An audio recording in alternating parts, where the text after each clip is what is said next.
Welcome to Render Time. I'm Richard Lutz, and this is episode number 1 with Joey Clift. Joey is a comedy writer living in Los Angeles, California. In this episode, we discuss what led Joey to comedy writing and what advice he has for those who are moving or who have recently moved to Los Angeles. Let's get into it.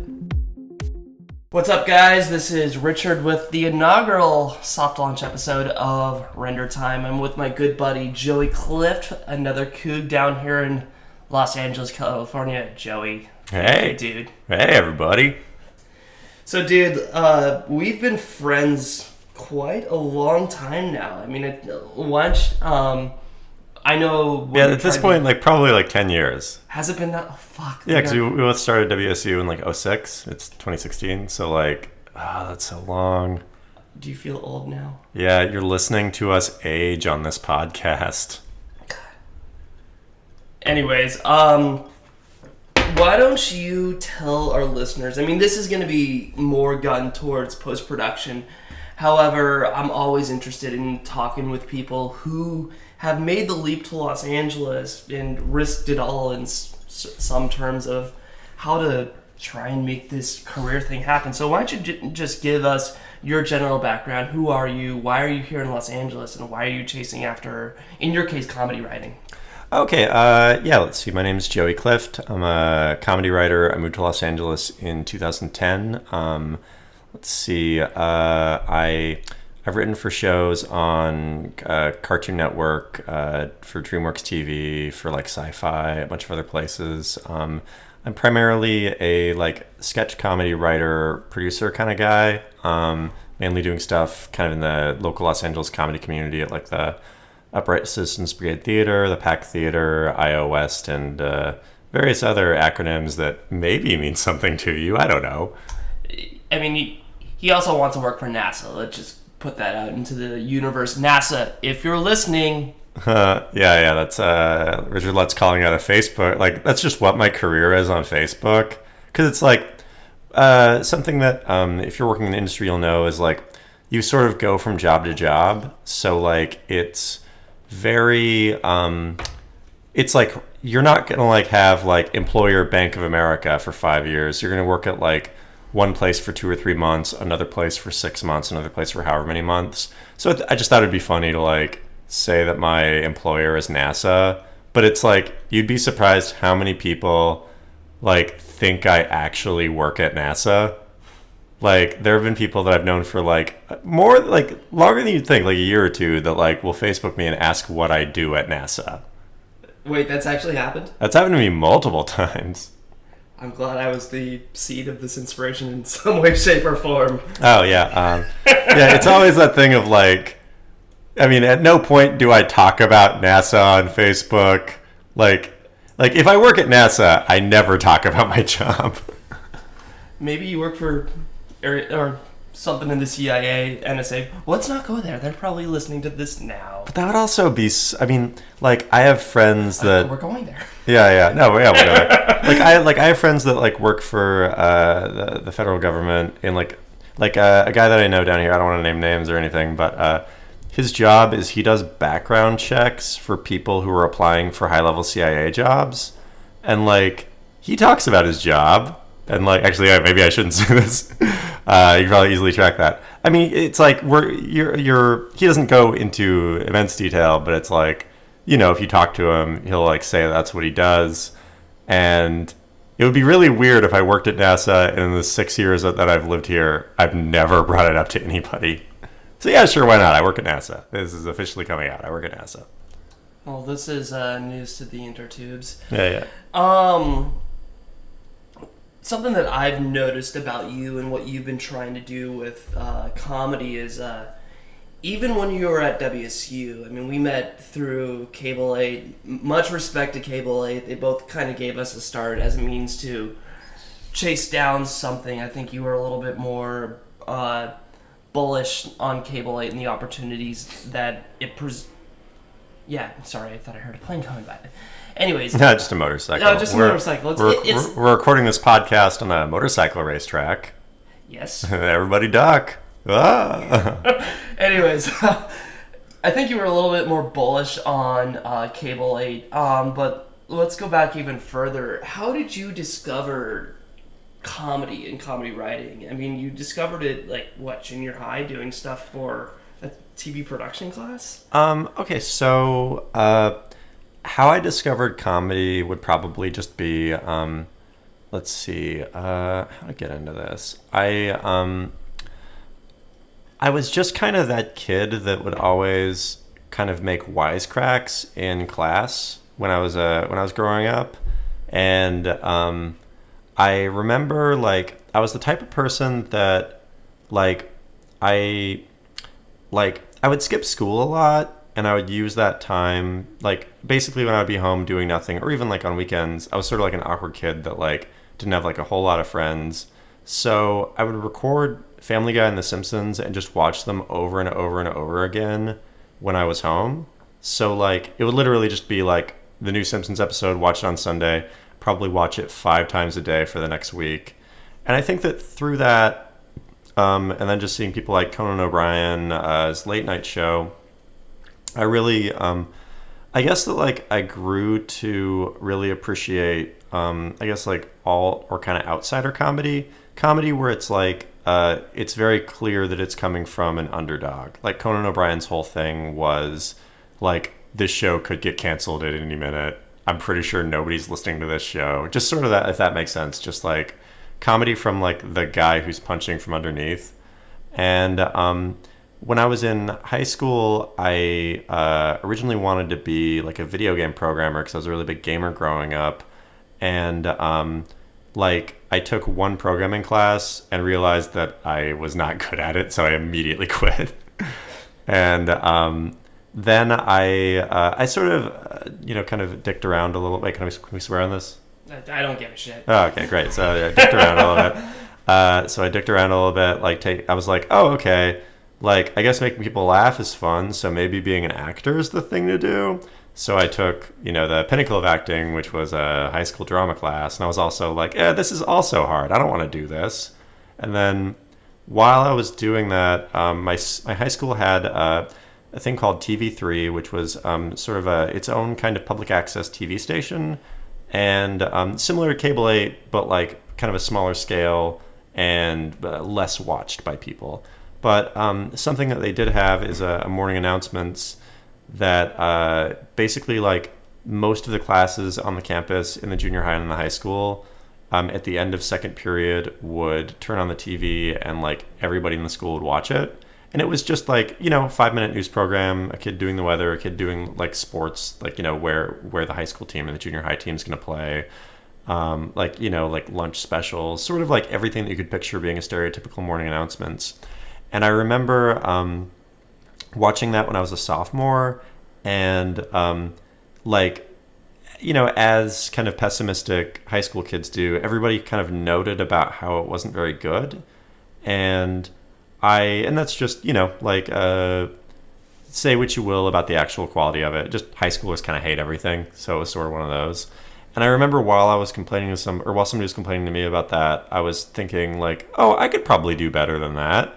So I signed up for the class, and then, just like really, I would do like bits on air that the teacher would really hate, but like the students would really love. So like, I think it was to much of the chagrin of the teacher, like TV3 had its own page in the yearbook, and I got really popular doing the weather report because I would do it really high energy and kind of come up with catchphrases and throw in jokes referencing teachers' names and stuff. That page of the yearbook was literally a quarter of the entire page was just a giant picture of me, and like I'm sure that infuriated that teacher.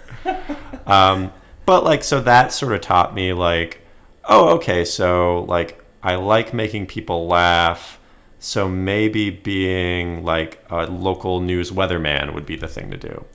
So like, while when I was in high school, I continued to do like bits at like talent shows and stuff like that. I would do this thing where I would basically karaoke a song like Bohemian Rhapsody by Queen or whatever, but I would like turn it into like a stage production. So I would plan like like moves and like things that I would do at points of the song. Like I would like dump water on my head when it started like rocking out. I would like run through the audience with my shirt off and stuff like that. So none of this surprises me, by the way. Yeah, I got I think unfairly disqualified from one talent show because I think I was singing "Beat It" by Michael Jackson while shirtless, while standing on the judges' table, dumping water on myself and screaming.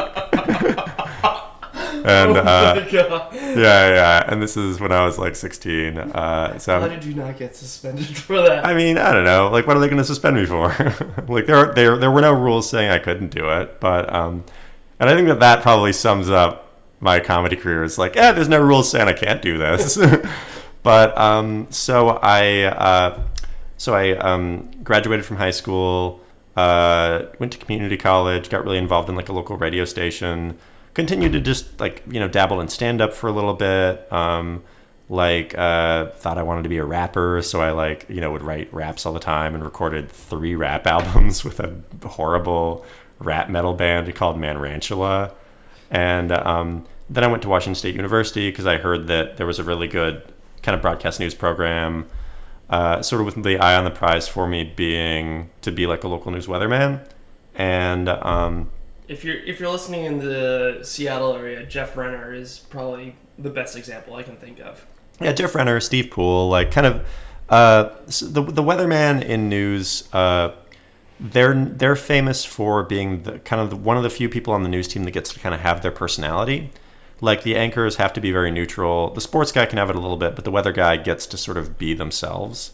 So I went to WSU. Really, really hustled at my classes, had a really good GPA.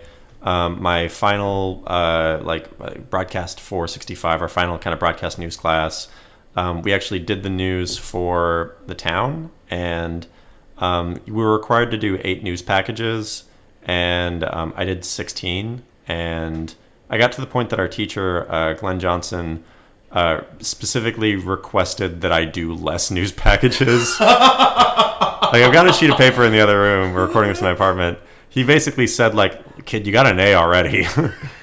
But, like, my mindset was like, oh, no, like, I want to work in news. So I want to have, like, a really good reel for this. I want to really hustle at it. And,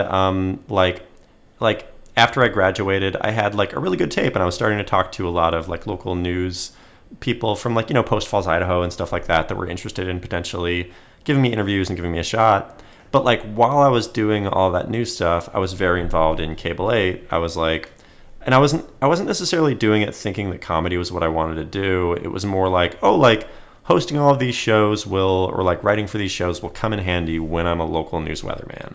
So I like did so much Cable 8, and then like the show that I wrote and produced and co-starred in called Cop Drama actually won like a national College Broadcasters Incorporated Student Production Award, beating out like Harvard, Ithaca, like all the heavy hitter schools. And it was like it was basically like if the Beastie Boys Sabotage music video was a TV show. Like, so it was like a pastiche of a pastiche. And like even when I got that, like I was thinking like, oh, this trophy's gonna look real cool on my local weather guy desk. And in Post Falls, Idaho. Yeah, like oh, this is gonna be a real cool story to tell people in the bar at Post Falls, Idaho, when I'm doing the local weather or whatever. And right before I graduated, a lot of my professors kind of separately, like three of my professors separately pulled me aside and suggested, hey, instead of doing news, you should maybe do comedy. Like, and the way that they explained it is like, I could do news and be fine, but my like potential for growth is probably better in comedy. And like I could probably get a higher high in comedy than I could in news. So at the last minute, I changed an internship that I had in London. It was like a study abroad from like a CBS News internship to an internship with a company called Baby Cow Productions that created The Mighty Boosh and a bunch of other shows. Like Steve Coogan co-runs the company. And I had a really good experience there. The guy who co-founded the company was also just like an all underground British comedy guy, and like his door was open all the time. So I would just go into his office and have conversations with him about comedy. And like that was my like, oh, okay, this is what I'm going to do instead of news thing. Like this is what I'm going to focus on. And 6-7 years later, here I am, baby. You mentioned a lot about like what I've noticed, and I know you'll attest to this, is hustle. We're just gonna use that word because there's nothing else in my brain consciousness thing that I can think of. But you are a very, very hard dude to pin down. But that's because I know that you're always working. Like, there's been a lot of things that you've been doing recently, like trying to take over Garfield's official Twitter or sending a presidential candidate your beard with a dollar bill in it. I mean, this, it doesn't just end there. I mean, there's a long pedigree of things that you've been doing, including a fake Kanye West Christmas album. And I guess like where I'm trying to drive this is, what is your thoughts on hustle in one's career, especially in the entertainment industry where there is no linear path? I mean, I think that that's my definitely one of my, I guess, kind of entertainment industry superpowers is I'm a very, very, very hard worker. And I think that that's something that I mean, some people are just great editors, some people are good directors. I'm a good comedy writer, but I think that the reason that I'm a good comedy writer is that I work very hard. And I think that really in any career that you have, I'm a firm believer in just being passionate about what you do. It's if you want to be a bartender, try to be the best bartender. There was this when we were at WSU, I did this stand-up comedy competition. It was sponsored by American Eagle. I'm actually 10 years later wearing the swim trunks I won from that comedy competition as we do this interview. I think you were at it actually. Was I at this? Yeah. When and where was this? I don't remember this at all. It would have been the fall of 2006. Okay. It was in the Todd Auditorium. Basically, American Eagle was looking for a new. I don't remember this at all. Yeah. I only remember it because I qualified for it, and then they had one that they were filming for Comedy Central or something. It's we had a qualifier that the school decided, and then we had one that was filmed really nice that Comedy Central or whoever or people voted on or something. But because I qualified for it, I was allowed to get one free American Eagle outfit. So what I did is I went to an American Eagle in Spokane and put together the most expensive possible outfit I could put together. So I think that they said that I could only have 2 shirts, so I took 2 $100 button-up shirts and buttoned them together. And then I think I wore 4 belts crossed over my chest. And then a crazy and then the most expensive pair of jeans I could find. I think it was altogether a $250 outfit, which might not seem that much if you're an industry professional, but if you're a college student living on mess hall stuff, a $250 outfit's that's food for the year. That's a week's worth. No, that's a month's worth of clothes. Yeah. Right. Yeah. That's yeah. So there was a stand-up comedian. I used to do this thing that I don't really do anymore, but if you're up and coming, I definitely recommend it. Is if you talk to somebody who you feel is accomplished, ask them what the best life advice that they can think of is.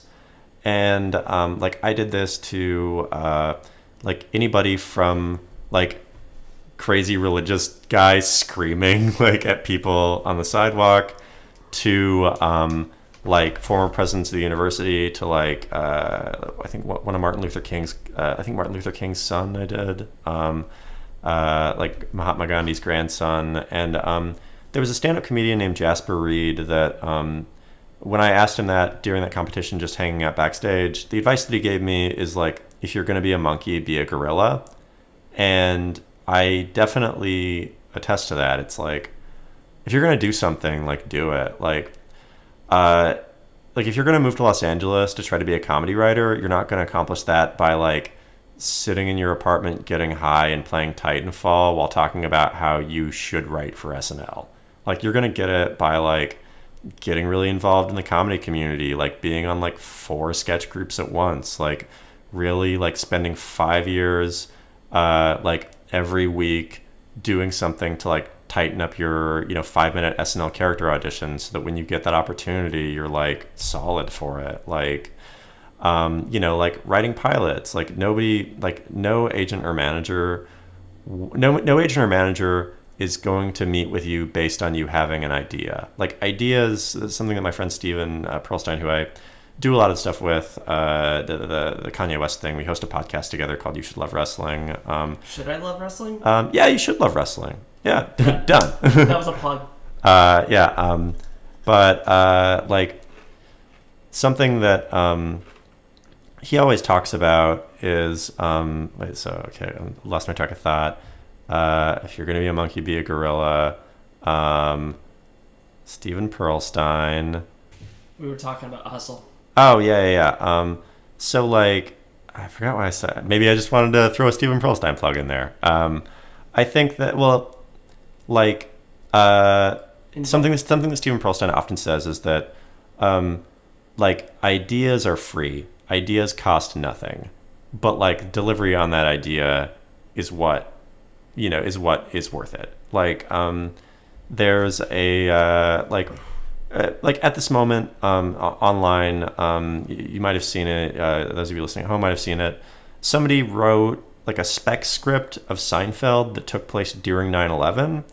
And it's basically what a spec script is it's like you write a sample episode of a TV show. Seinfeld, is stopped being on the air in, I think, 97, 98, 99, so long before 9/11.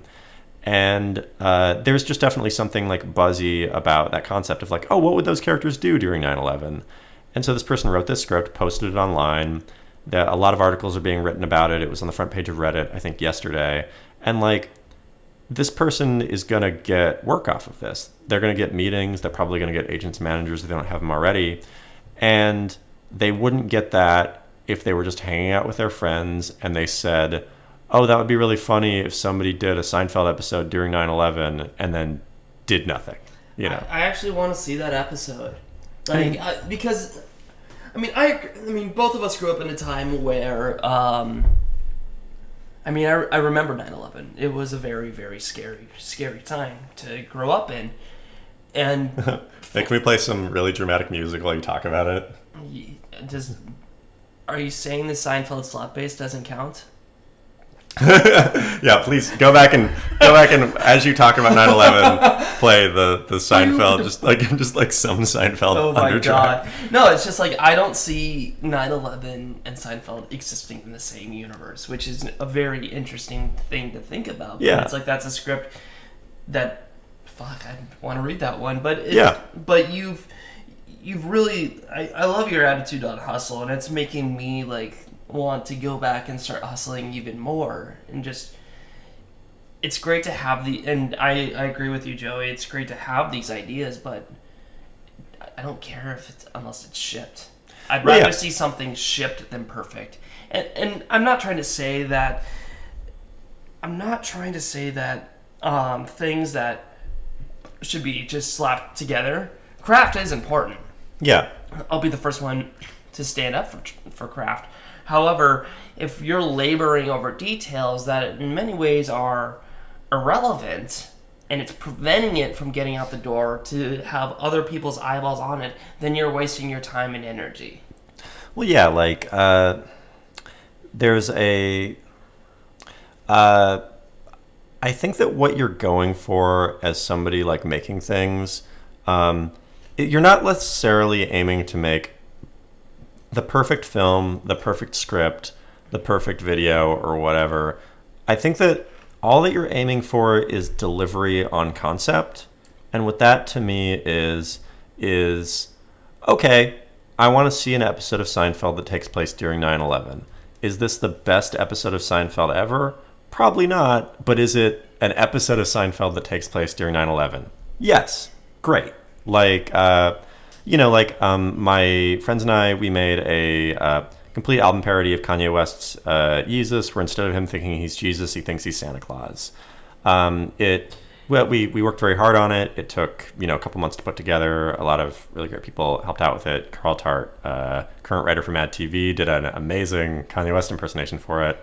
But, like, is it the best Kanye West album ever? No. But does it deliver on the concept of Jesus, but if it was about him thinking he's Santa Claus? Yes.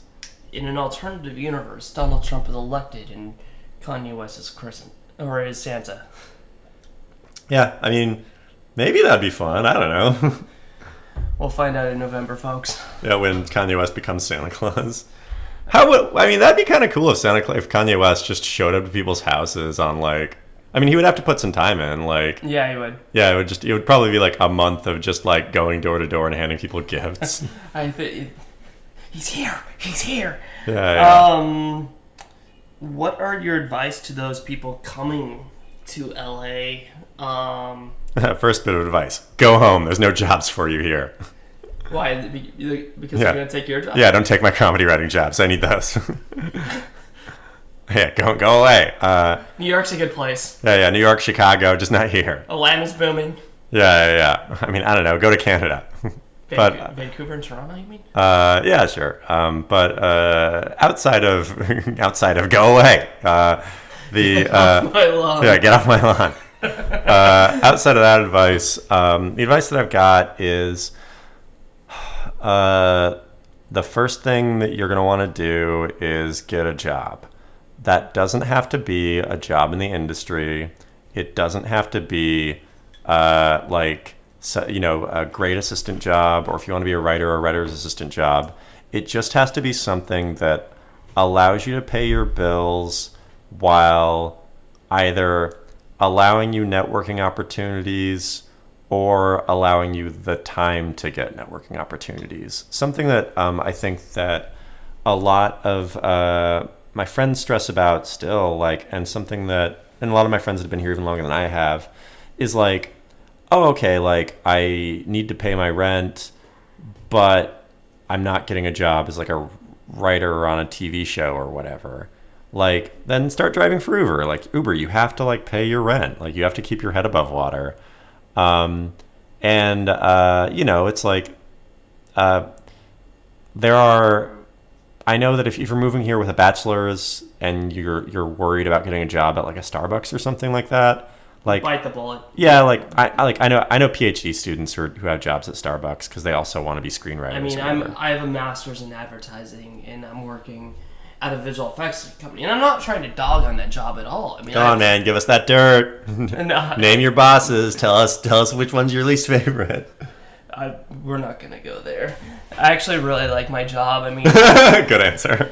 I'm working at one of the top visual effects companies in the world. I mean, we have 4 global offices. I mean, this is not about me though. I mean, the point I'm making is, like you said, when you first come to LA, you need to find that job. You need to find the opportunity that's gonna let you live, because I know from experience that running out of money and going back home sucks. I did that, and it's the worst thing in the world. So you're absolutely right in the fact that you don't necessarily want that to happen. You want to stay here because the minute you leave, those opportunities disappear with it. Yeah, and like it's definitely the case in Los Angeles, probably also the case in New York, where it's like you kind of have to be here to get those opportunities. Oh, absolutely.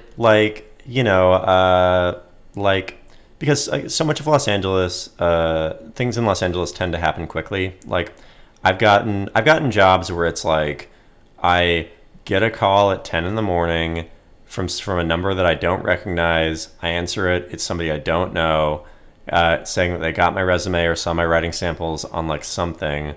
They want me to come in and interview at like noon or 1.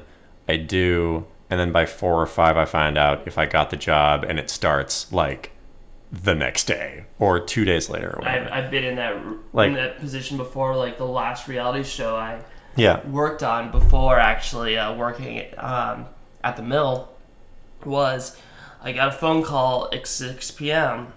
and they're like, can you work tomorrow? And I mean, I didn't exactly want to go work on a reality show, but I said yes. I mean, I needed the money, and I was with less than 12 hours.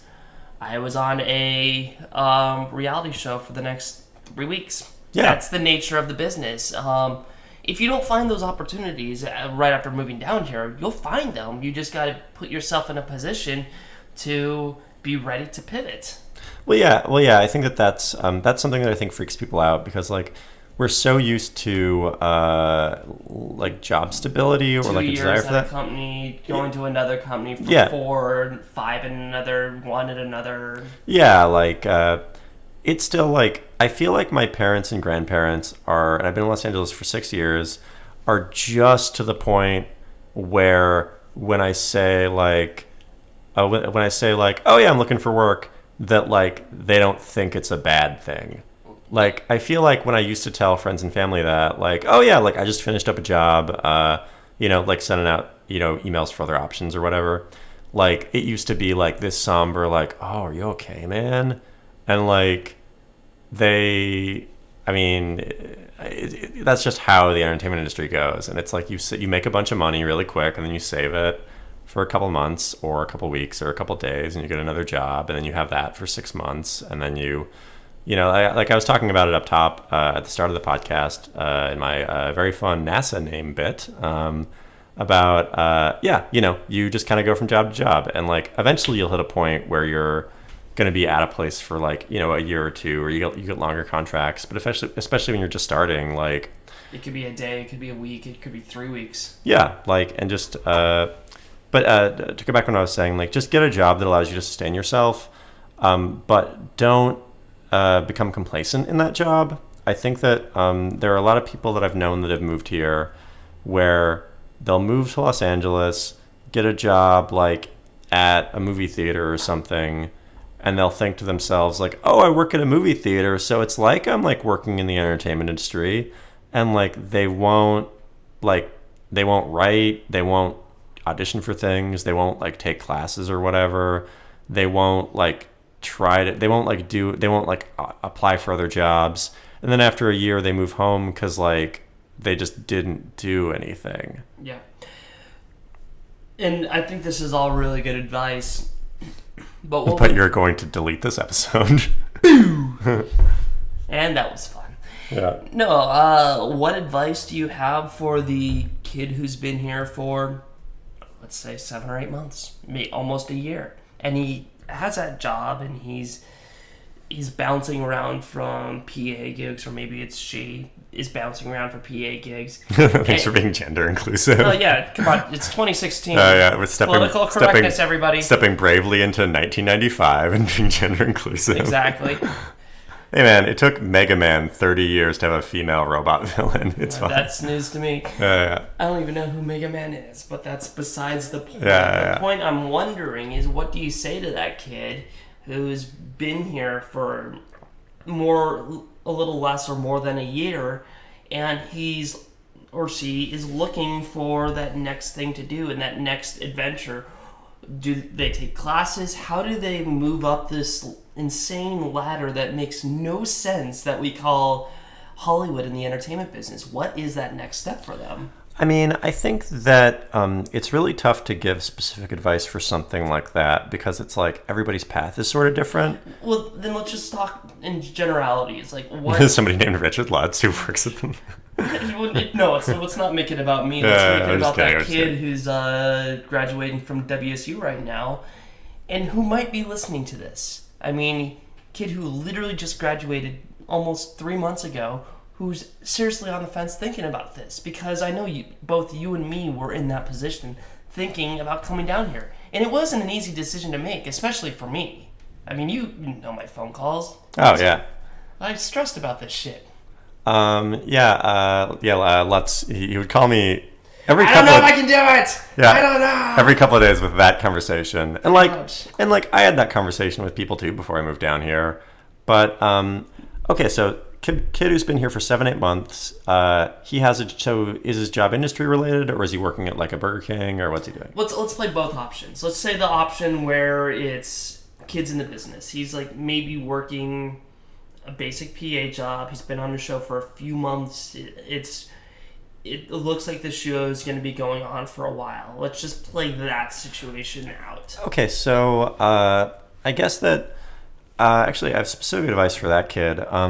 If you're a PA on a show and the PA days are really long and it's like 16 hours long, and you work 6-7 day weeks, or 5 or 6 day weeks or whatever, and you don't want to like work in that side of the industry. By that I mean, if you're a PA on a reality show, but you really want to be like, Hannibal Buress or like Amy Poehler or whatever.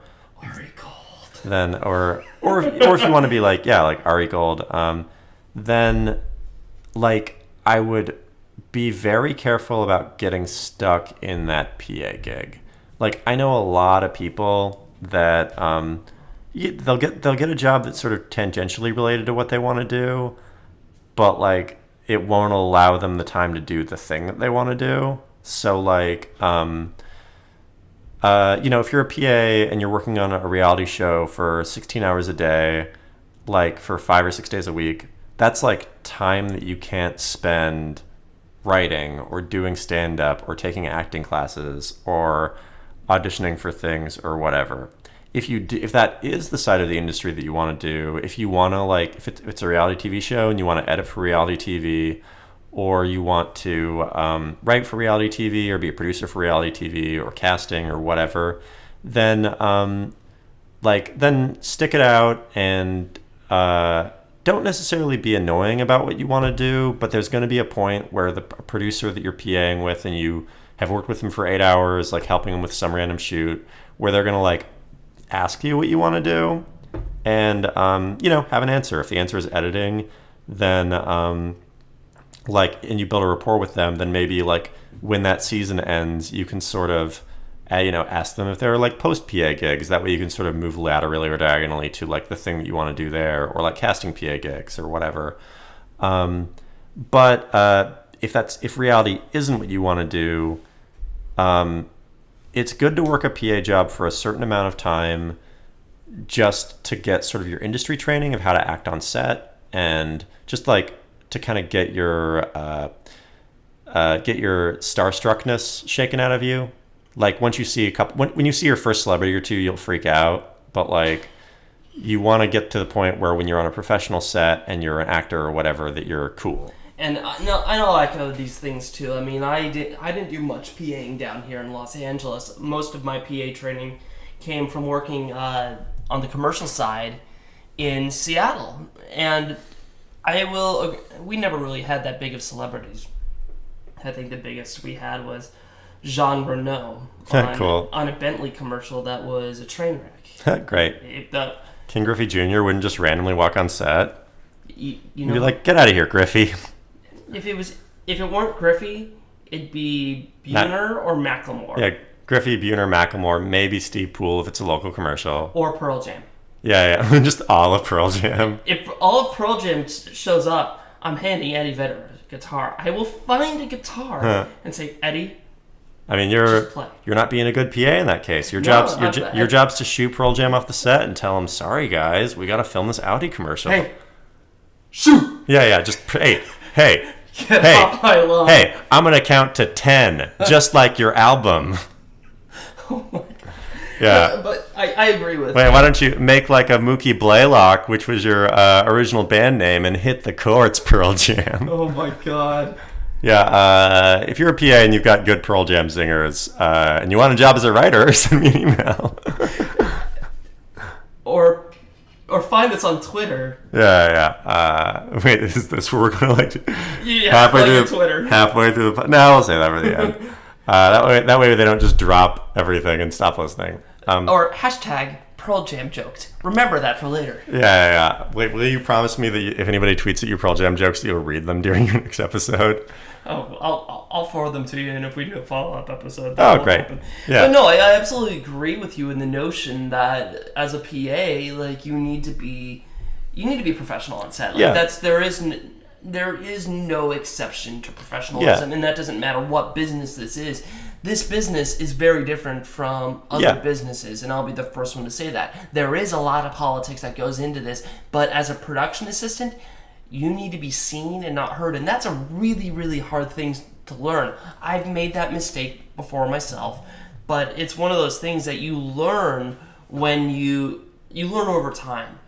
So if I were to offer advice to any kid who's moving here from Pullman, Washington, my best advice that I can offer is find a PA on set and follow him around and don't say anything. Just more or less observe what he's doing and how he's behaving on set, and use his reactions as how you should be reacting and carrying yourself on this job. Because what's going to happen ultimately in this it doesn't matter if you're working in Seattle, Atlanta, New York, and man, your phone is just blowing up. Sorry. No, you're good. It doesn't matter if you're working in Seattle, Atlanta, Los Angeles, or New York.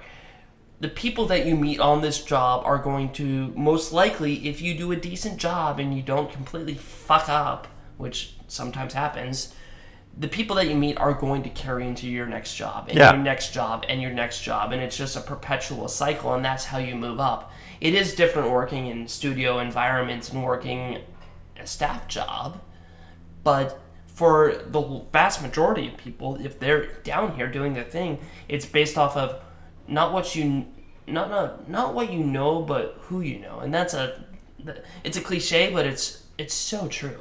Oh yeah, I mean, like I make a lot of video sketches, just professionally for companies for pay, and then also just for my own sketch groups.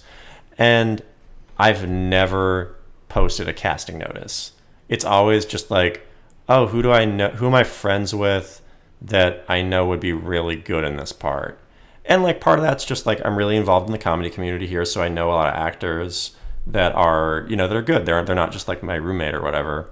And even editors. Like I'm never going to post on Craigslist looking for an editor.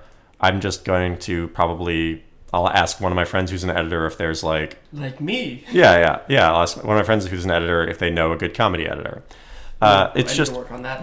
It's just kind of how every job here goes. But I think what's also more interesting about that is when you do look on Craigslist, it's just a wasteland of projects that have potential.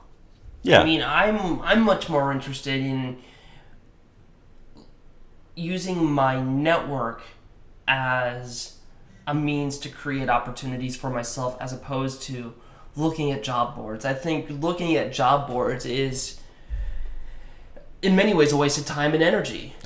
I mean, I think they're good, but it's like I think there's more interest in people that I know in banking, putting more money and money's not the word, but investing more in those people as opposed to spending time on entertainmentcareers.net, Staff Me Up, and Craigslist. Well, I mean, I think that so if you're a kook that just moved down here, or actually, if you're not a kook, stop listening to this podcast. Yeah. If you're a husky, I hate you. But I love you, but You're probably fine.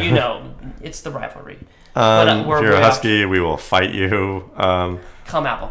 But, no, I'm talking for real.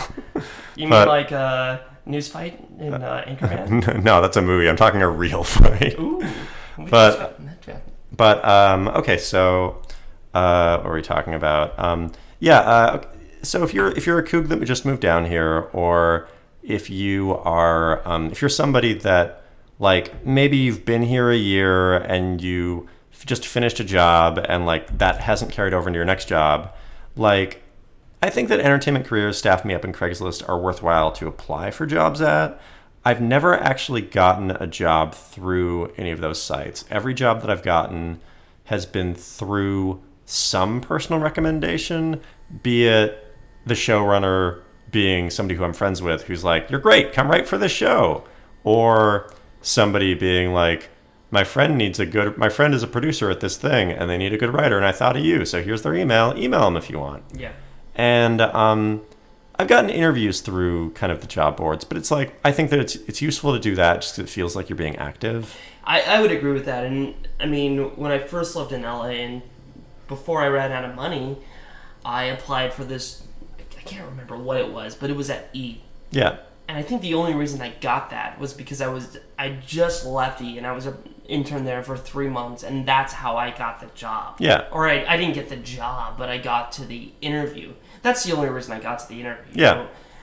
In most times, it's I've never really found success through the job boards. They're good to look at and good to apply to, but I think one's network is worth a lot more. That's why they say to kids who go to USC that they have the strongest network in town in some cases. I mean, that is very debatable statement that they have the strongest network, but it makes sense in terms of this conversation to a certain degree.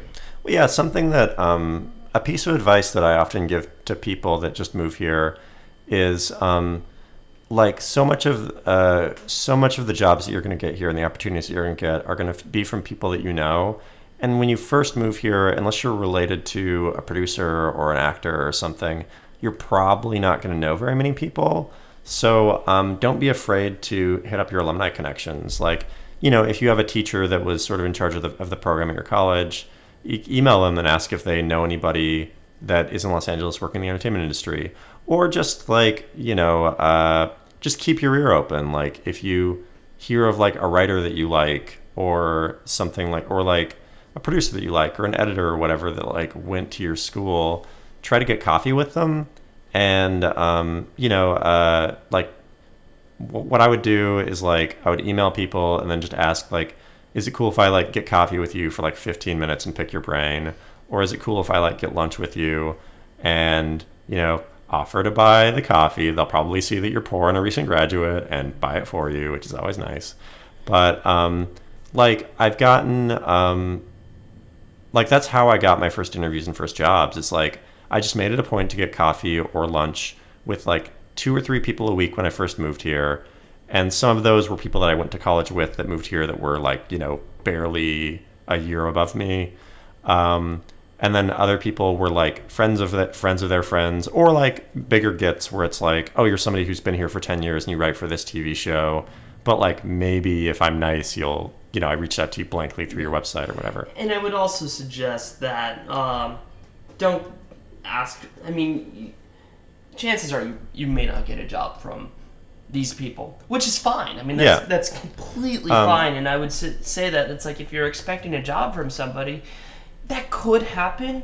But what you're better off getting is contacts and meeting people and asking in a polite manner. And who else can you suggest that I reach out to? Is there any other people that you know that might be someone that I should be speaking with about opportunities here in Los Angeles? Because getting started in this business and making it work is not an easy thing to pull off. This town is very, very tough. I mean, so yeah.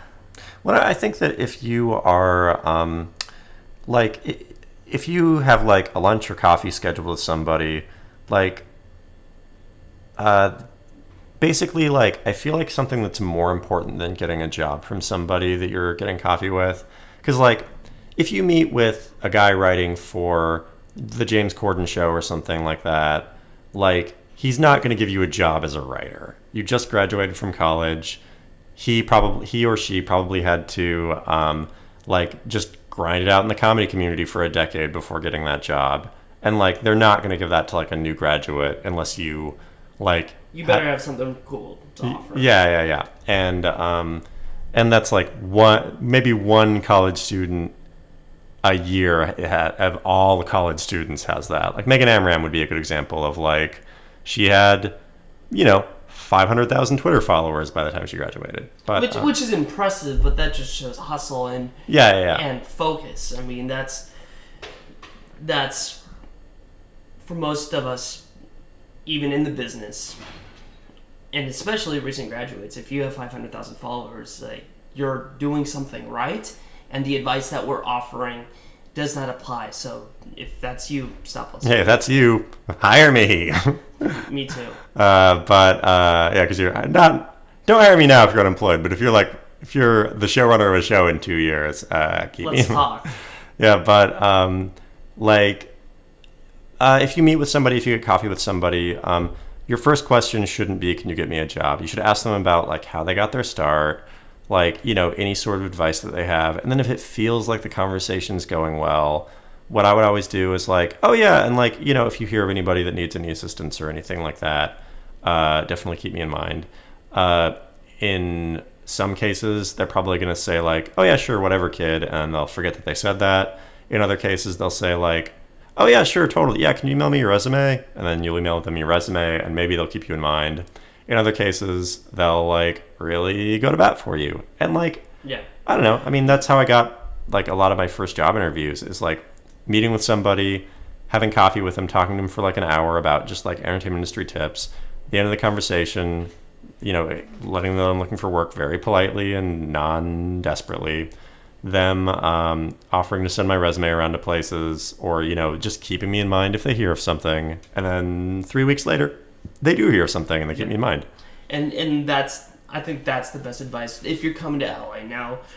We are running out of time. We only have about 10 minutes left before you have other things that you have to be doing. Which I want to be respectful of your time, but in the next couple minutes, what about that kid who's working at Starbucks? I mean, we briefly, or Burger King, like we mentioned earlier, we talked about that very, very briefly, but we haven't really divulged into it. Do you think this same information that we've kind of talked about applies to that kid as well? Okay, first bit of advice for that kid: move back home. There's no jobs for you here. If you're New York, Atlanta, and Seattle are all great places. Just stay out of my town. The second bit of advice for that kid is, I would say that a lot of the same advice applies to you. I think that the advice of trying to get coffee with people that work in the industry is a good idea. Do what you can to kind of network in that way. Like, be it, like, somebody reached out to me recently on LinkedIn. She graduated from WSU this year. She just moved into town. She probably just checked the WSU alumni Los Angeles LinkedIn group or something. Is there a LinkedIn group? I know there's probably. Facebook. I think there's a LinkedIn group. There's a Facebook group. I know that. And she probably just went down the list and was like, oh, okay, this person lives in Los Angeles. This person doesn't. This person lives in Los Angeles and writes for kids' TV shows. Oh, I want to write for kids' TV shows. I should hit that guy up. And do what you can to kind of hustle that way. Try to meet with people and network your way into an industry job. If you can afford it, it kind of depends on what you want to do. But I'm a firm believer in getting involved in a community of people who are also making things. And I did want to touch on this. I mean, you've been really involved in UCB especially. Do you think that applies to all professions in this business? For me, I work at a post house. I'm involved in specifically editorial and visual effects. I mean, do you think that still would apply to, say, a 23-year-old Richard who has recently moved to Los Angeles? Or do you think that advice doesn't necessarily apply to those sort of people? Well, I guess that I think that something that's really rough about Los Angeles when you first move here that isn't necessarily an industry thing. It's just making friends and people that you can hang out with outside of maybe people that you went to college with.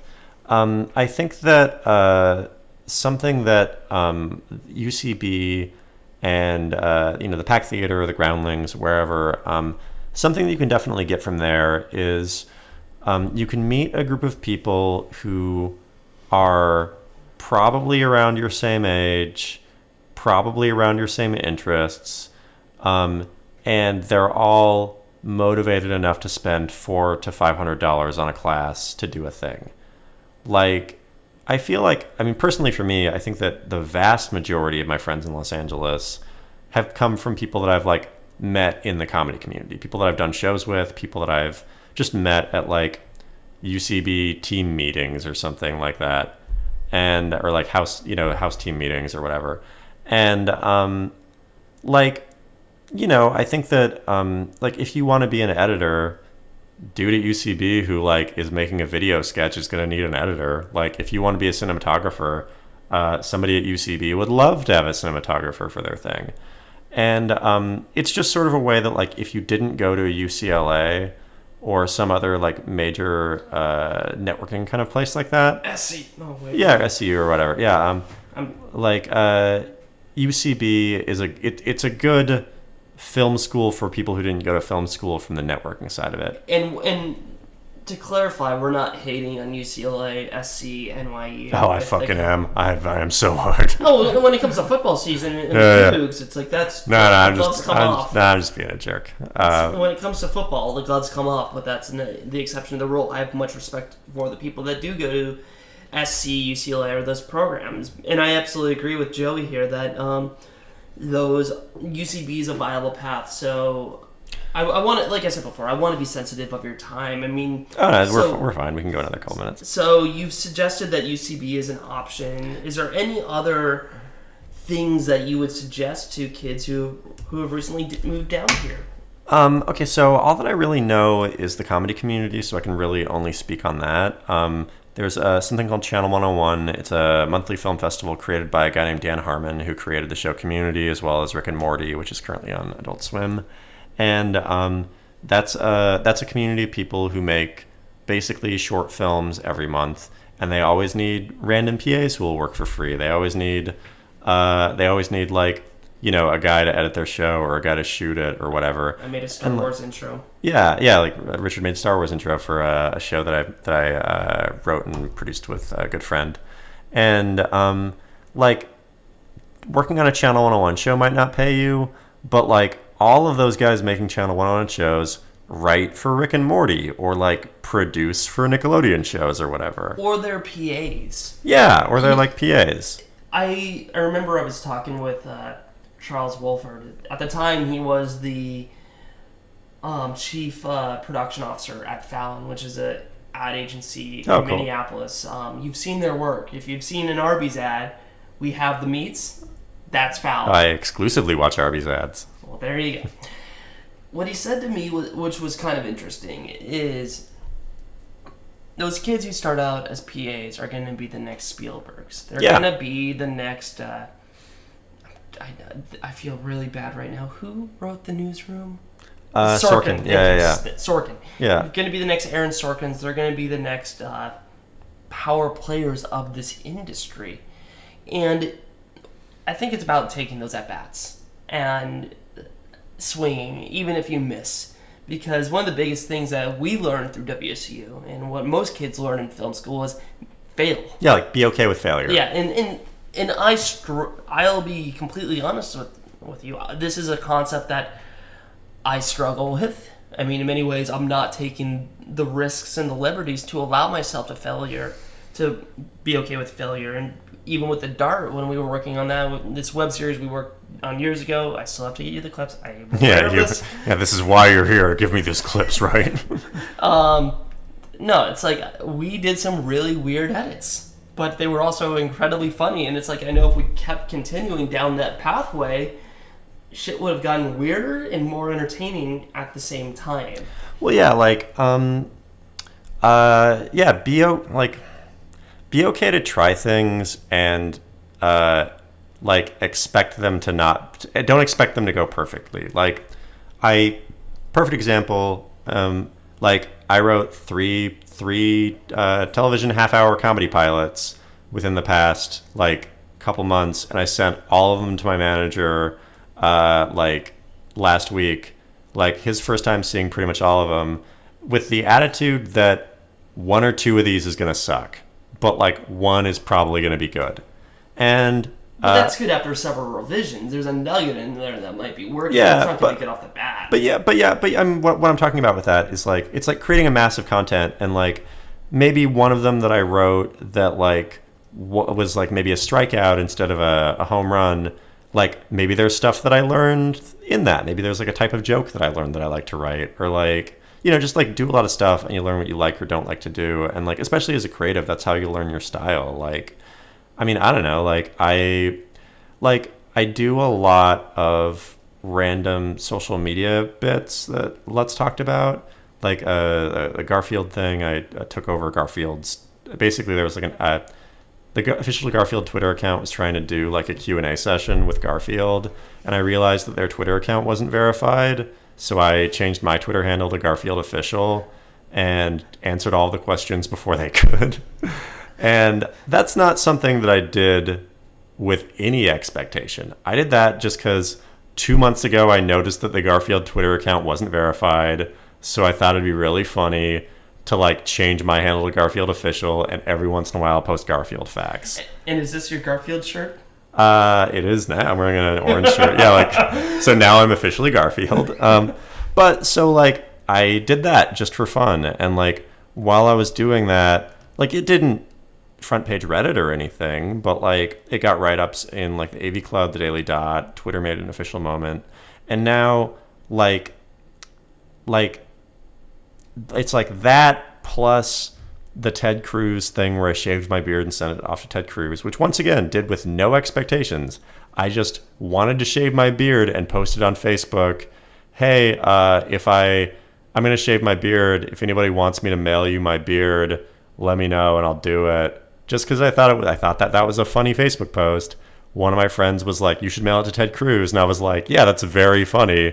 So I did it. And I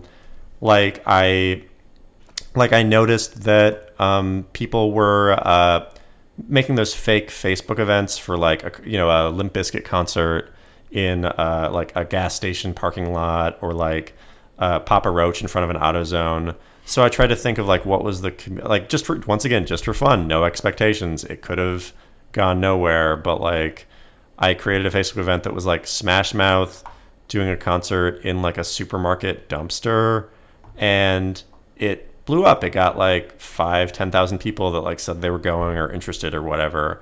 And then when it came to the day of the event, which I picked very arbitrarily, I decided to like actually book like an impersonator from the lead singer of Smash Mouth. I have a friend that does a good Steve Harwell impersonation, and we like put on an actual concert and like live streamed it.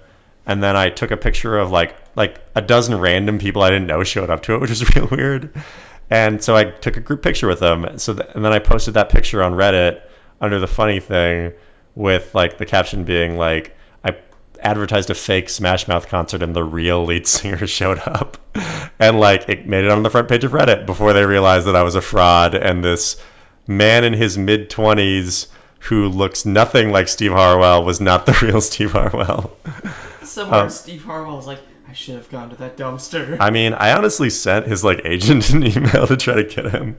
But it's like these are all things that I did with zero expectations that I can guarantee at some point in the next couple months is going to lead to me getting a job. Like I submitted a bunch of sketches to a sketch group that's got like a couple 100,000 followers on YouTube recently, or like on Monday. And like the fact that I was written up by the Onion AV Club last week definitely means that they're going to look at those pitches that I sent them with like more of a warm eye than they would if I didn't have that.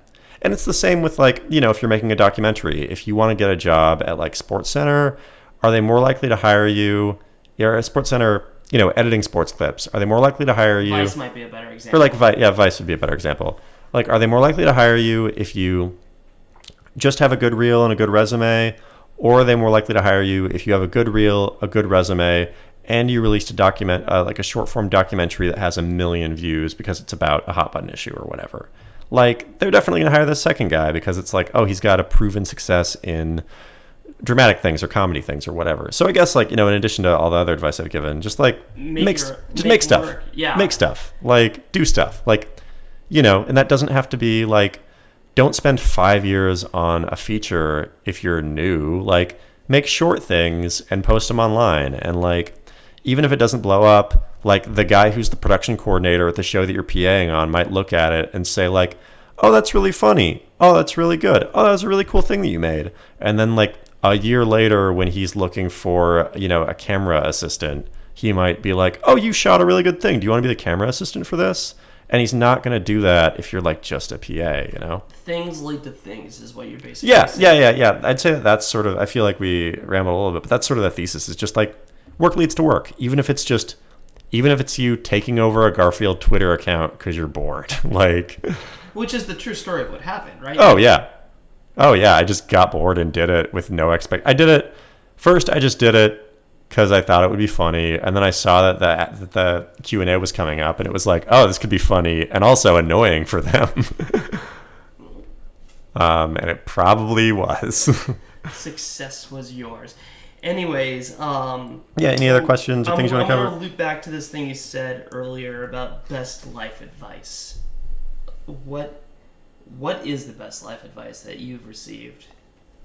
Okay, so there are two pieces of life advice that I received from people that I really look up to.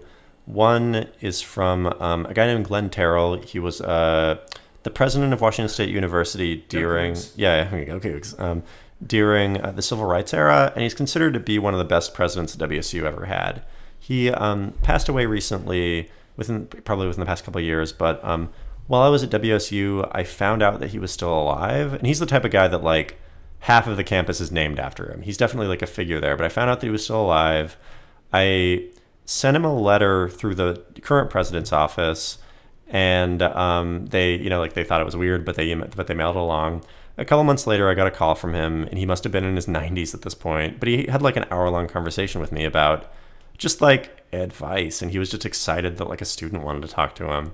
And one of the things that he said that is the best advice on leadership that he's ever gotten is that make sure that you have concrete goals, because if you don't, all of your decisions are going to be made into a vacuum. Like if you, if your goal is to be famous, like then figure out what that means. Is it to like host a late night show in the next 5 years? Okay, if that's the case, start taking stand-up classes, start doing stand-up, start like hosting, your own YouTube show that you post on your Facebook account. Like, and then even make like micro goals in that. If your goal is to, do a half-hour stand-up comedy set, like do a lot of open mics and like work on material. Or if your goal is to have a YouTube account with 10,000 subscribers or whatever, then like what can you do to make that happen? You can make a new video every week. You can like try to collaborate with bigger YouTubers. Just like have a big goal and then try to figure out smaller micro goals that can lead to that. Like something that I do every year is like I identify 2 or 3 big goals that I'm going for the entire year, and then I make smaller goals within that. So like, like one of my goals is to, I mainly do sketch writing, but one of my goals is to transition into sort of like longer form television sitcom writing. And so, okay, how should I do that? I should submit to 5 writing fellowships. I should try to write 4 pilots. I should take 3 writing classes. I should read 4 books on pilot writing. I should read or watch 10 pilots. It's just, and then like, it's just like, what are goals that could lead to that thing? So even if I'm not staffed on a TV show by the end of this year, I'll still feel closer than I was if I didn't. So just to summarize, what you're saying is basically you're reevaluating your goal every 6 to 12 months. Yeah. And then deconstructing what that goal is in terms of actionable things that you can ultimately be doing. Yeah, like if you're like, you're having your goal being to be a star is not a goal.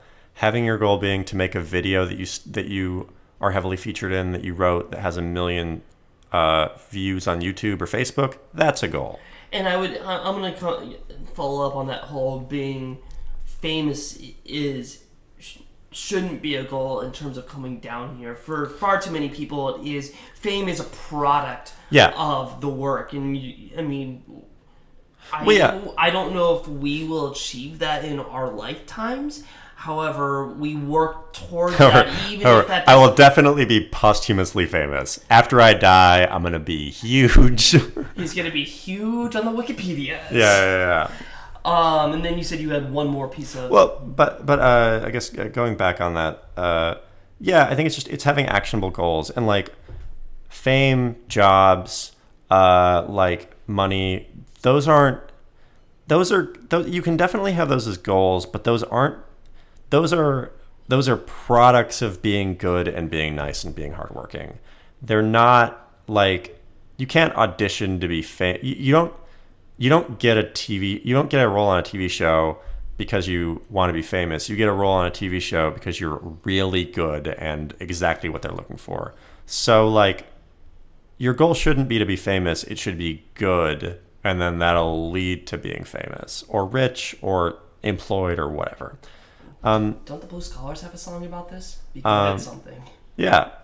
Just Seattle hip hop reference. The song's just called "Be Good at Something." No. They mentioned like have a craft, be good at something. Yeah, and I'm a firm believer in that. Have a thing that you're good at, so that when people are like, "Oh, I need an editor," who comes to the top of my mind? That's another piece of advice. Is like don't try to do everything, or don't try to market yourself as everything. Don't say that if somebody asks what you do, don't say, "Oh, I act, I direct, I write, I shoot, I edit, I produce. Also, I work at a tortilla stand." The tortilla stand is the most interesting of that list, by the way. Honestly, yeah. Because, I'm not going to know what you're good at. But the one that caught me was the tortilla stand. But jokes aside... Yeah, I'm going to go to that guy or girl for tortillas and not to direct something. Exactly. And the thing about LA is there's so many people here. Be specific. Yeah. I know... I was watching a thing last night that a friend of mine who works at a company called Trailer Park, they do a lot of entertainment marketing. Yeah. And it was interesting. It's like, oh yeah, I'm a writer, I'm a director, I also edit, and then it's like, and it kept going in circles like this. It's like, oh, I didn't know you're a barista now. Telling me more. I was like, oh yeah, I'm a barista, and oh yeah, now I'm a 5-star chef. Yeah. It's like, this town is full with a lot of very, very talented people. Yeah. So it's really, and it's hard. I'll be the first one to say this. I remember talking with one of our advisors, and I had all these ideas of what I wanted to do, and it's like, what he did was said to me, it's like, Richard, you got to choose one. You can't be awesome at all three. You have to choose one or two of those and really focus on that, because there's people in this business who have been at it for a little while who are spending every day on set 12 to 16 hours a day doing that one thing. Yeah. Over and over and over again, and they're refining their craft. Yeah, it's like if you directed one college TV show thing once, don't tell people that you're a writer, director, editor, star, whatever, because it's like everybody has that. Yeah, and it's like, I'm not going to hire that guy that has 1 million slashes on his resume or on his business card. I'm going to hire that guy that's just comedy editor. Got it. Yeah. And yeah, I think that, we do have to be hyphens in this day and age. But it's it's a soft hyphen. It's not an all caps hyphen. Well, I think it's professionally, I'm a comedy writer. But when you're not professionally a comedy writer, you are... when I'm not... Yeah, but as a part of being a comedy writer, I am capable of editing my own things. I often produce my own sketch shoots. I don't really star in things, but I often perform in things. But if I meet an agent or a manager at some place, I don't tell them that. I just tell them I'm a comedy writer, because that's what I do and that's what I want to get paid to do. But anyway, second piece of advice. Or do you have a follow-up on that? No, I have no follow-up. Oh, okay. So yeah, don't tell them you want to be a comedy writer. That's my job. And Joey will cut you. Yeah. Wait, no, I'm going to lean to that. I will cut you. I'm not being held for assault I'm not accessory to manslaughter. Yeah. I'm putting that out there now. Yeah. I will be. Oh God, that's so dark. But okay, so the other piece of advice that I got from a guy named Henry Normal. He was the co-EP of Baby Cut Productions when I was in London, and something that he really stuck with me is he worked until he was 25 in an office until he saw the movie Animal House and realized that people were having fun for a living. And I think that that's something that I think often people who move here forget, is you moved here because you like what you're doing or to have fun. So if you've been a PA for 5 years and you hate being a PA, you didn't move here to be a PA for 5 years and hate your life. Really, try to button down what it is you most enjoy doing, that you have the greatest potential for growth in, and then jump into it with both feet, and opportunities will come from that. It's something that I often I guess like I wouldn't say struggle with, but it's like when I feel my career taking a path down, like, oh, I'm getting a lot of a particular type of work that I don't really enjoy doing, but I'm, thankful for the writing work or whatever. I'll be mindful of that and like say no to stuff just so, it doesn't happen where I'm like, 5 years into the future and like that's the only work I'm getting. So you're saying that even if you're down here and you're after a particular thing, there is room to pivot. There's room to pivot, but there's also, like I know people that were PAs for like 5 years that, on reality shows that all of a sudden got a job on a scripted show and now they're producers on scripted TV shows or whatever. But yeah, there's room to pivot. Like, I'm a comedy writer now, but like, I mean, it's not going to happen because I really love comedy writing, but there's definitely a realm of possibility where if I wanted to be a drama writer, I could write a drama script and do it. Or like, Garrison Keillor. Yeah, like I know a guy that like I'm not he's a guy in the UCB community. I'm not like friends with him or anything, but he as a teenager was homeless and he got really into improv sort of as a means to like get off the streets, and he basically dove into improv with both feet because it was like either I go to these improv practices or I like live on the streets or I just hang out on the streets with homeless people. And like he would go to shows, he would do shows just because it's like that's an hour that I'm not outside. Eventually, by doing practice groups, his friends that he was in groups with found out that he was homeless and offered to like let him stay with them. He was so passionate about improv that eventually he became a teacher at UCB in New York. Being a teacher for a while led to him just kind of writing his own stuff. So he put up his own kind of stage shows at UCB. That led to him becoming friends with like Paul Scheer and a lot of those guys who were kind of coming up around the same time. So then he got a job writing for like Children's Hospital, which was a show on FX? I think Adult Swim. I think you're right. And he sort of fell into like that part where he was like writing for a lot of those shows. And then after he did that for a few years, he started thinking that like he'd want to write dramas. So like once he had a very successful career as like a writer producer for Adult Swim shows, he just wrote a drama script for just to do it, and his manager sent it to the Walking Dead people. He got a job writing for the Walking Dead.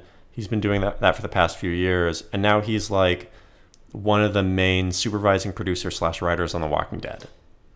And that's an awesome story showing that you can literally go from literally homeless to the king of, or to the castle, and I mean that's a figurative speech. And that's also like when that kid was homeless, he wasn't like writing for The Walking Dead. That's how I'm going to do it. He was just like, I just want to not be cold, and then through that, he eventually like writes for the most successful show on television. And he's probably going to write screenplays after this. And maybe he'll pivot back to comedy, or maybe he won't. Like, I feel like The Walking Dead will be around for a while, and he'll make bank off of that, for lack of a better. Just off of syndication alone. He'll be fine. Yeah, so it's like, I don't know. And it is also just like being open to what the universe is giving you a little bit, and then also just like following your gut, Because like that is part of the fun in the entertainment industry is like, right now, I'm a senior staff writer for a comedy media company that runs a bunch of comedy websites. I write articles and sketches all day. It's a lot of fun. But like a year ago, I was like ghostwriting rap lyrics for a Japanese rap group.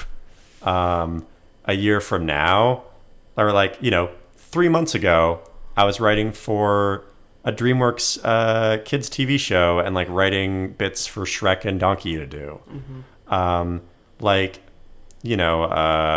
have like, a year before that, I was writing for like Looney Tunes or whatever. 3 days ago, I was pretending I was Garfield. Like a year from now, I'll be the most successful or the most famous recently deceased comedy writer, I guess. Oh my God, let's hope not. Yeah, or like, I don't know, like a year from now, I have no idea, but I'm excited to see where that is. And to go off of that, a year ago, I was working on, what was I working on? I think I was working on either a Bentley commercial it might have been the famous footwear job.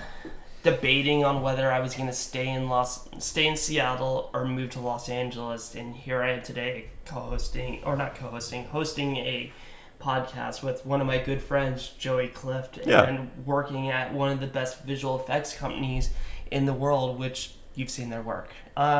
Joey... and like, you might, if you're working at a Burger King, you might be doing that now, but if you hustle, 6 months from now, you could be, Paul Feig's assistant or something. I mean, I don't know. It's just, embrace the uncertainty of Hollywood, but also put the work in. I think that's a good note to finish on. Yeah. Joey? Also, if you're a comedy writer, stay out of Los Angeles. New York is good. Atlanta's good. Yeah. Seattle's particularly good. But if you take one step in Los Angeles, oh man, you're done. Particularly UCB. Yeah. I don't know. I direct shows at UCB now. I'm not worried about getting a house team there. But if I see you at UCB... You've been warned. Joey, where can people find you on the interwebs? You can find me on Twitter at Joeytainment. I host a podcast called You Should Love Wrestling. It's available on iTunes and also boardwalkaudio.com. Let's see. You're going to find me on my website, joeyclift.com. I got a Facebook page. Joey Clift on Facebook. Let's see, my sketch group, Local Business Comedy. You can find us on YouTube or SoundCloud. And then you can find me in person at, what's my address? No, I'm not going to give you my address. I don't know. You become famous, you give out the address, and then it's hell for the next renter here. Yeah, I feel like, all of the 40,000 listeners are just going to really be kicking down the door. We're not even at 40,000 right now, but soon. Yeah. All right, but that's where can we find you on social media? You know where to find me on social media. This is going to be linked to my social accounts. Sweet. But anyways. Yeah, and if you're curious about if I ever got those copies of the web series that we made, The Dart, be sure and tweet at Lutz, # Where's the Dart? You sure you don't want to do more episodes of The Dart? No, I'm too busy. What if I say please? Like, I'm too busy pretending I'm Garfield. All right, on that bombshell, as they say on Top Gear, yes, I'm stealing Top Gear lines. Okay. Yeah. Wait, what's Top Gear's ending catchphrase? Like, drive on. Something like that. Anyways, on that bombshell, good night. And drive on. All right. Well, that's the first episode of Render Time. I hope you enjoyed it. Big thanks to Joey Clift for helping me get this thing off the ground. Much respect, dude. I really, really appreciate it. Anyways, if you enjoyed this episode, please follow us on Facebook, Twitter, and Instagram. I know that I would muchly appreciate any support and feedback that you have. Anyways, see you next time.